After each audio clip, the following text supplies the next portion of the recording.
Mesdames, messieurs, bonjour et bienvenue à toutes et à tous dans cette nouvelle vidéo critique concernant le deuxième épisode de Moon Knight. Dans cette vidéo, je vais vous donner un petit peu mon avis sur ce deuxième épisode, l'avancement de la série, est-ce que ça me plaît, est-ce que ça me plaît pas, le délire, etc. On va tout parler dans cette vidéo, du coup, n'hésitez pas à mettre en commentaire, bien vous aussi, votre avis sur ce deuxième épisode, vous avez aimé, pas aimé, pourquoi, comment, etc. Dites-le moi en commentaire et on est tout de suite parti pour, critiquer le deuxième épisode de Moon Knight. En vrai, la série, je trouve qu'elle a une belle avancée. Je trouve qu'on avance globalement sur une série assez rapidement. Faut pas oublier qu'il y a que 6 épisodes et qu'il va falloir vite rentrer dans le sujet. En fait, là où l'épisode 1, on était vraiment centré sur le personnage de Steven Grant et des petites apparitions de Mark Spector. En fait, finalement, là, dans cet épisode-là, on a vraiment la transition. C'est l'épisode transition entre Steven et Mark Spector. Et on voit que c'est Mark Spector qui va prendre l'intégralité, l'intégralité du corps et des pensées de Steven. Steven n'existe plus, enfin en tout cas va être un petit peu mis de côté jusqu'à ce que Mark Spector finisse un petit peu son boulot. Et je me demande même si à la fin ils finiront pas par cohabiter tous les deux. Voilà, les deux s'habiteront ensemble, l'un sera la conscience de l'autre, etc. Et je pense qu'ils habiteront ensemble. On a aussi la révélation du nouveau costume, enfin d'un autre costume. Donc c'est le costume lorsque Steven a le costume de Moon Knight, un costume un petit peu tueur à gage, et l'autre costume, du coup le costume vraiment Moon Knight avec la cape, etc.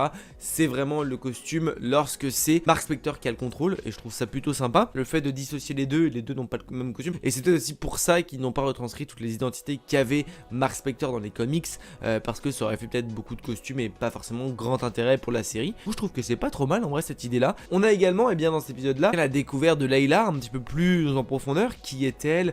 Pourquoi elle l'appelait Mark? Est-ce que c'est sa femme? Et du coup on découvre que c'est sa femme. Elle pourrait elle aussi devenir Moon Knight, parce que si jamais Mark Spector fait pas son taf, Khonshu a dit que ce sera elle son avatar. Dans cet épisode là, globalement on rentre dans le vif du sujet, on comprend qui est Khonshu, qui est Ammit, qui est Arthur Harrow, qu'est-ce qu'il veut, qui il est, pourquoi, comment. On comprend aussi un peu plus ses pensées, ses idées noires. Il est prêt à tuer des enfants s'ils sont pas bons dans le futur. Ce genre de choses là où au début on n'avait pas forcément vu, on voyait que c'était un petit peu un psychopathe un peu bizarre, mais là on comprend vraiment que c'est un fou le gars, et qu'il est prêt à faire des trucs vraiment bizarres et vraiment sales pour refaire apparaître son dieu, du coup Ammit. Le concept est sympa, en fait on a vraiment les deux opposés, c'est Ammit contre Khonshu. Les descendants de chaque, c'est leur avatar. Donc avatar de Ammit c'est Arthur Harrow, le descendant de Khonshu c'est l'avatar, donc c'est Mark Spector. Et du coup on a les deux qui s'affrontent mutuellement, avec les dieux au-dessus qui s'affrontent aussi. Et je pense que si jamais le dieu Ammit devrait revenir, parce que du coup il a le scarabée qui va lui montrer l'emplacement de où il est, etc.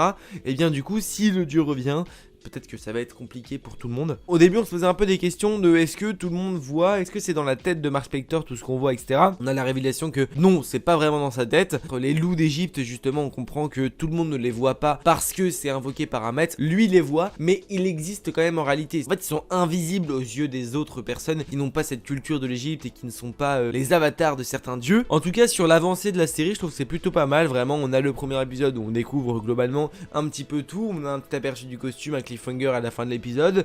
On a Mark Spector qui intervient vraiment tout doucement. Et dans l'épisode 2, on a justement cette transition où Steven est justement très présent. Et que Steven est un peu comme nous, mais en fait on découvre qui il est vraiment. Lui-même découvre qui il est, et on découvre ce qu'il fait, et surtout, même sans vraiment le montrer, on découvre son background et son histoire de base, toute son origin story. Il était bien décédé, que c'est bien Khonshu qui lui a redonné la vie, qu'il a travaillé en tant que mercenaire, etc. Donc finalement, son background et son origin story est également extrêmement lié en fait aux comics, parce que les comics, c'est ça, c'est lui qui est décédé dans le désert, d'abord un affrontement avec un terroriste, et il est laissé pour mort dans le désert. Ensuite Khonshu, il vient pour le restaurer, sans pour autant trop rentrer dans les détails. En fait on voit pas forcément tout ce qui se passe, mais en tout cas ça nous est expliqué, ça nous est dit lorsqu'il rentre dans le box, qu'il est machin et tout, on voit tout et on comprend tout, parce que Mark Spector le dit plus ou moins à Steven, et vraiment le spectateur peut être à la place de Steven, ou en mode on est perdu et on veut comprendre, et c'est ce que l'épisode retranscrit, et c'est vraiment l'épisode de la transition de Steven à Mark. Et je trouve que c'est plutôt intéressant à voir, parce que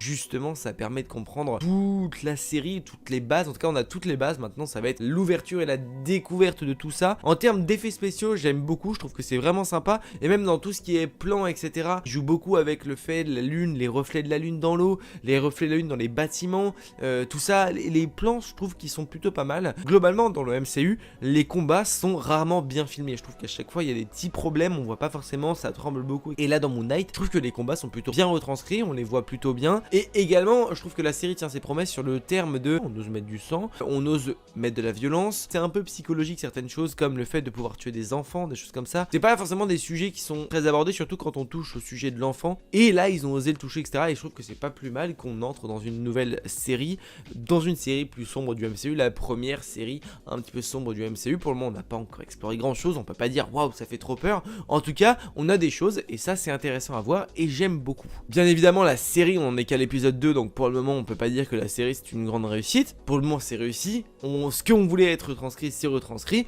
On découvre un personnage que très peu de gens connaissent. Maintenant, j'ai un petit peu peur de savoir qu'est-ce que va devenir Steven. Le mélange avec Mark et Steven, je sais pas vraiment où ça va aller en fait. Et ça me fait peut-être un petit peu peur. J'aimerais que finalement, Mark Spector reste Moon Knight, que Steven s'efface et que Mark reste Mark. Et qu'on ait vraiment un Moon Knight à proprement parler dans le MCU. Mais qu'il soit là tout le temps. Pas forcément dans tous les programmes, mais en tout cas, pas que ce soit d'un coup lui, d'un coup l'autre. Et puis du coup, bah il se rappelle plus. Et ça, j'aimerais pas. J'aimerais vraiment avoir Mark Spector, Moon Knight qui reste présent avec ses histoires, d'autres nouvelles intrigues, etc. Mais j'espère que à la fin on va pas avoir la fin de Moon Knight en mode il arrive et puis c'est fini. En mode à la fin il a dit bah écoute je finis ma mission et après j'arrête machin. J'espère pas parce que ce serait un peu dommage, ce serait un peu du gâchis même si je ne pense pas qu'il arrête. Mais en tout cas j'espère que ce côté soit Steven, Mark soit vraiment dissocié d'un de l'autre et que Steven ait compris que Mark ils étaient ensemble et que là un costume etc.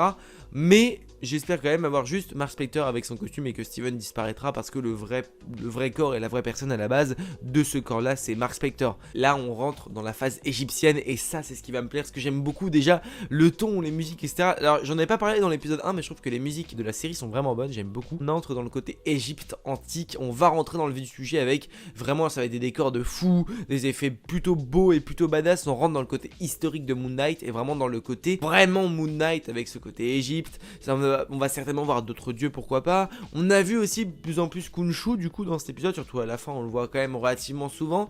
Et on a cette prise de conscience aussi que on arrive dans l'Égypte antique et ça, eh bien j'aime beaucoup parce que j'aime beaucoup ce côté Égypte antique. On a Mark à la fin qui est complètement lessivé, le gars il est assis par terre avec sa bouteille de whisky ou je sais pas ce que c'est mais en tout cas il est complètement décuvé le garçon. Eh bien à voir ce qui va se passer, à voir aussi Ammit si elle va arriver ou pas du tout, cette déesse là justement, est-ce qu'elle va finir par arriver un petit peu à la manière de Khonshu parce que je ne crois pas qu'Arthur Harrow voit Ammit actuellement, peut-être parce que Ammit est justement enfermé et qu'il a besoin d'être aussi du coup relibéré, peut-être, je ne sais pas, mais en tout cas vachement intéressant à voir. Écoutez, je pense un petit peu avoir fait le tour globalement de cet épisode. J'ai beaucoup aimé, j'aime beaucoup ce qu'on a vu et j'aime beaucoup l'événement et ce qui se passe également. Je trouve que ça avance petit à petit, globalement ça avance plutôt bien, d'une bonne façon et d'une bonne lignée. Et j'aime bien le développement de chacun, donc bah écoutez, pour le moment je suis satisfait de cette série. On attend de voir la suite.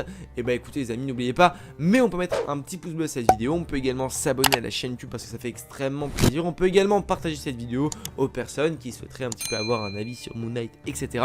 N'oubliez pas, mais de grands pouvoirs impliquent de grandes responsabilités. Je vous fais des bisous. Ciao.